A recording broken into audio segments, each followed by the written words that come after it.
শের কি সার পে বিল্লি খেল রাহি, কে সিংহের মাথার উপরে বিড়াল খেলা করছে। প্রিয় ভাইয়েরা, আজকে তাম দুনিয়ার মধ্যে মুসলমানরা নির্যাতিত, ফিলিস্তিনে মুসলমানরা নির্যাতিত, কাশ্মীরে মুসলমান নির্যাতিত, আজকে ইয়েমেনে মুসলমান নির্যাতিত, সিরিয়ায় মুসলমান নির্যাতিত। একমাত্র কারণ কোরআন ভুলে গেছে। আর আমরা শুধু আল্লাহকে বলি, আল্লাহ তুমি আবার আবাবিল পাঠিয়ে দাও, যেভাবে তুমি আবাবিল পাঠিয়ে তোমার ঘরকে সাহায্য করেছিলা, আবার আবাবিল পাঠিয়ে দাও। যারা আবাবিলের চিন্তা করে তাদের জন্য একটা কথাই বলবো, আল্লাহ সেই দিন আবাবিল পাঠাবেন যেই দিন আল্লাহ দুনিয়াতে মুসলমানদেরকে শেষ করে দিবেন। কারণ আল্লাহ যদি আবাবিল পাঠায়, দুনিয়াতে 200 কোটি মুসলমানের কোনো দরকার নাই।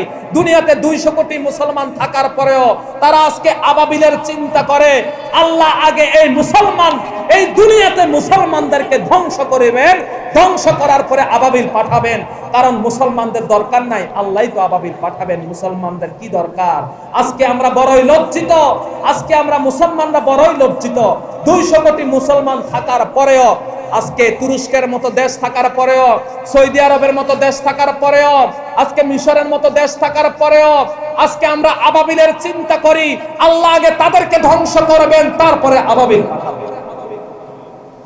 আজকে রমজান মাস, এই রমজান মাসেও আজকে সেই ইসরায়েল, সেই জায়নিস্ট, সেই ইহুদিরা, সেই মুসলমানদের চিরশত্রু, কোরআনের শত্রু, আল্লাহর অভিশপ্ত জাতি এই ইহুদি, এই ইসরায়েল জাতি, তারা আজকে এই রমজান মাসেও মুসলমানদেরকে হত্যা করছে। ফিলিস্তিনে 400 জন মানুষকে তারা আজকে যুদ্ধ বিরতি বাতিল করে তারা আজকে 400 জন মুসলমানকে বোমা মেরে হত্যা করেছে।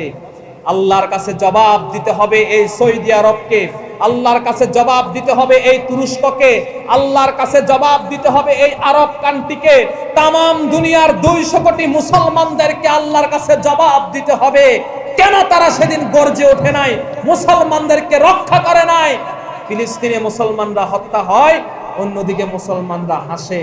যে ইহুদিরা আজকে মুসলমানদেরকে হত্যা করছে, আমার ভাইকে হত্যা করছে, সেই মুসলমানের মধ্যে একটা গ্রুপ আছে যারা আজকে ক্ষমতার জন্য, সেই ইহুদি তাদেরকে আজকে সাপোর্ট করে যাচ্ছে, ঠিক কিনা? আজকে তাদেরকে সাপোর্ট করে যাচ্ছে। ইন্ডিয়াকে আজকে আমরা সাপোর্ট করে যাচ্ছি। প্রিয় ভাইয়েরা, ইন্ডিয়াকে সাপোর্ট করে কিছু মানুষ আছে, ওই ইন্ডিয়া সরাসরি সমর্থন করে ইসরায়েলকে, ওই ইন্ডিয়া সরাসরি সাপোর্ট করে আজকে ইহুদিদেরকে। ওই ইন্ডিয়াদেরকে যারা সাপোর্ট করে তারাও ঠিক এই ইহুদিদের সাথে শামিল, ঠিক না? ইহুদিদের সাথে শামিল।